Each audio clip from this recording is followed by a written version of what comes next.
Сегодня Всемирный день телевидения. Праздник учрежден резолюцией Генеральной Ассамблеи ООН в декабре 1996 года в честь первого Всемирного телевизионного форума, который прошел под эгидой Всемирной организации в том же году, 21 ноября. Первые празднования прошли в 1997 году. Телевизионщиков поздравил глава республики. Цитата.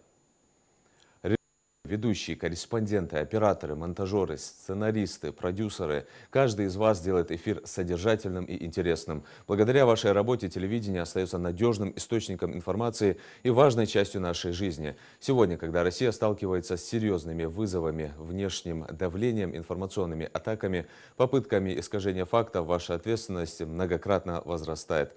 Президент Владимир Путин подчеркивает, телевидение должно предоставлять гражданам честную, глубокую и достоверную информацию. Вы выполняете эту задачу, сохраняя доверие зрителей. Поздравляю коллективы НТРК «Магаз» и ГТРК «Ингушетия» с профессиональным праздником. Искренне желаю вам вдохновения, новых идей, высоких рейтингов и благодарных зрителей. Пусть ваша работа и дальше помогает людям лучше понимать жизнь республики, страны и мира.